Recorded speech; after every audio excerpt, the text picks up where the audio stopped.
Everyone, welcome back to my YouTube channel Badala classes second grade second paper subject science. तो कल अपन ने क्या देखा था, जो फादर ऑफ जेनेटिक्स हैं ग्रेगर जोहान मेंडल, उनकी सफलता के क्या कारण रहे थे, उन्होंने कौन से प्लांट को चुना, उद्यान मटर payasam sativum, number of gametes किससे निकाले जाते हैं 2 की पावर n, n होता है number of pair of heterozygous. आज अपन देखते हैं फिनोटिपिक और जीनोटिपिक क्या होता है, फिनोटिपिक और जीनोटिपिक रेशियो कैसे निकाला जाता है। तो फिनोटाइप जिसको कहते हैं लक्षण प्रारूप, किसी भी जीव के ऐसे लक्षण जिन्हें बाहर से देखा जाता है वो कहलाता है फिनोटिपिक। बाहर से क्या देख सकते हैं, कौन सा प्लांट लंबा है, बोना है, कौन सा पीला है, कौन सा हरा है, बाहर से ही देखा जाता है, इसको कहते हैं फिनोटाइप। आगे देखते हैं जीनोटाइप। जीन किसी आनुवंशिक लक्षण को प्रदर्शित करने हेतु जीनों का समूह कहलाता है जीनोटाइप। जैसे capital T small T, capital R small R R Y Y. ठीक है। जीनोटिपिक एंड फिनोटिपिक जो वर्ड था वो किसने दिया था, Johannsen. Genotypic and phenotypic word given by Johannsen. Gene शब्द भी इन्हीं का था, जोहानसन का। जो जीनोटाइप होता है वो वातावरणीय कारकों से प्रभावित नहीं होता है, जबकि फिनोटाइप जो है वो वातावरणीय कारकों से प्रभावित होता है। अब कैसे निकालते हैं, नंबर ऑफ फिनोटिपिक कैटेगरी, जैसे कि 2 की पावर n। n क्या होता है, नंबर ऑफ हेट्रोजाइगस पेयर। 2 प्रकार के क्रॉस होते हैं, मोनोहाइब्रिड क्रॉस, और भी बहुत सारे होते हैं, monohybrid, dihybrid, trihybrid. तो फर्स्ट अपन देखते हैं फॉर मोनोहाइब्रिड क्रॉस के लिए फिनोटिपिक रेशियो कैसे निकाला जाता है। फिनोटिपिक रेशियो जैसे capital T small T. Number of heterozygous pair देखना है अपन को, तो हेट्रोजाइगस है, दोनों सेम टी तो नहीं है, कैपिटल टी स्मॉल टी। 2 की पावर n, तो 2 की पावर n कितना पेयर है, एक ही पेयर है, तो 2 की पावर n इक्वल टू 2। इस 2 का मतलब क्या होगा कि 2 आपके रेशो होंगे 3:1। आगे अपन देखेंगे कैसे 3:1 हुआ, इस प्रकार से। ये किसके लिए था, मोनोहाइब्रिड क्रॉस। सेकंड होता है फॉर डाई हाइब्रिड क्रॉस, तो capital A small A, capital B small B. तो इसमें कितने हेट्रोजाइगस पेयर बन रहे हैं, 2, तो 2 की पावर 2 इक्वल टू 4। तो इसका फिनोटिपिक रेशियो कितना बनेगा, 9:3, 3:1। तो टोटल 4 डिजिट हो गई। Tri hybrid cross, capital A small A, capital B small B, capital C small C, 2 की पावर 3 इक्वल टू 8। इस प्रकार से ये प्रोसेस चलता है। Then number of genotypic category 3 की पावर n। देखो जीनोटाइप तो बड़ा ही होता है ना, वो तो फिनोटाइप तो बाहर से देखा जाता है, जीनोटाइप तो आनुवंशिक होता है जो पीढ़ी दर पीढ़ी चलता रहता है। तो जीनोटिपिक बड़ा होता है तो बिग डिजिट 3 की पावर n। 4 मोनोहाइब्रिड क्रॉस के लिए क्या होता है, 3 की पावर n। अगर 1 आपका हेट्रोजाइगस पेयर है तो 3 की पावर n इक्वल टू 3। इसका 3 डिजिट वाला रेशियो 1:2:1। डायरेक्ट कभी कभी ये रेशियो भी पूछा जाता है कि जीनोटिपिक कैटेगरी का रेशियो क्या होगा मोनोहाइब्रिड क्रॉस के लिए। डाई हाइब्रिड क्रॉस, तो इसमें कितना हो गया 3 की पावर 2, 2 अपने हेट्रोजाइगस पेयर बन रहे तो 9, तो 9 है, तो इसका कितना बनेगा 1:2, 2:2, 4:1, 1:2, 1:2:1।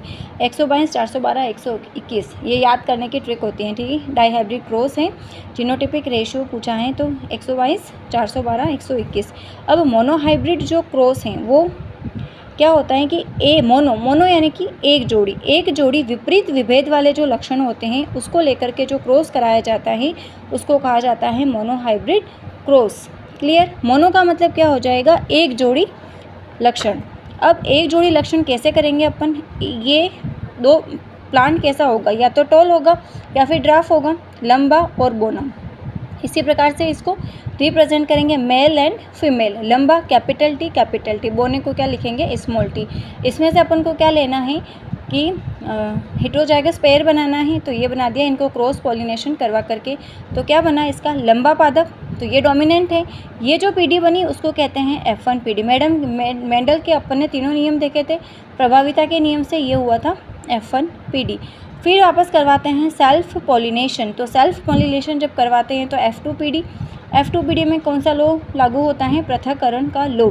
ये जो अपन बोर्ड बनाते हैं इस बोर्ड को कहते हैं चेकर, पुनेट का चेकर बोर्ड कहते हैं। कैसे बनाएंगे बोर्ड, जो भी आपके हेट्रोजाइगस पेयर बन रहा है, कैपिटल टी स्मॉल टी, ठीक है, इधर भी कैपिटल टी स्मॉल टी, इन दोनों को क्रॉस करवाएंगे, कैपिटल टी, इसको और इसको क्रॉस करवाएंगे, capital T small T, capital T इस टी को क्रॉस करवाएंगे, कैपिटल टी स्मॉल टी, और इसको क्रॉस करवाएंगे तो स्मॉल टी। क्लियर। देन आता है फिनोटिपिक रेशियो। अब अपन को फिनोटिपिक रेशियो अगर पता करना है तो कैसे करेंगे, जो बाहर से दिख रहा है, बाहर से क्या दिख रहा है अपन को, कैपिटल टी। लंबे पादप कितने दिख रहे हैं, 3, तो 3:2 1, 1 तो एक ही दिख रहा है स्मॉल, तो लंबे कितने हो गए 3 और बोने कितना हो गया 1, ठीक है। या इस जो फिनोटिपिक रेशियो है इसको और क्या कहते हैं, मेंडलिज्म रेशियो या basic ratio. Okay, then genotypic ratio, genotypic ratio में या इसको जो रियल रेशियो होता है वो कहा जाता है 1:2:1, तो 1 में ये कैपिटल टी वाला 1 और एक जैसे कितने हैं 2, तो capital T small T capital T small T, ये हो गया 2 और only for small T 1। Okay, इस प्रकार से निकाला जाता है जीनोटिपिक रेशियो। फिर देखते हैं डाई हाइब्रिड क्रॉस। डाइट का मतलब दो जोड़ी विपरीत विभेद वाले लक्षण को लेंगे और उसमें जब क्रॉस करवाया जाता है तो उसको क्या कहते हैं, डाई हाइब्रिड क्रॉस पादपों को लिया जाता है। मेंडल ने बीज की आकृति और बीज पत्र का जो रंग था, कोटिलिडन्स का रंग, लक्षणों वाले पादपों का डाई हाइब्रिड क्रॉस का स्टडी किया।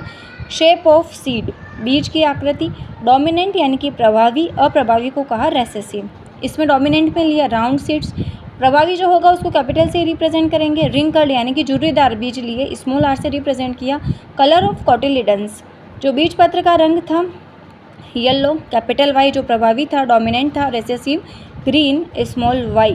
कल अपन देखेंगे डाई हाइब्रिड जो क्रॉस है इसी प्रकार का चेकर का मतलब पुन्नेट का चेकर बोर्ड देखेंगे, वो अपन कल देखेंगे। तो मिलते हैं कल की क्लास में। Thank you.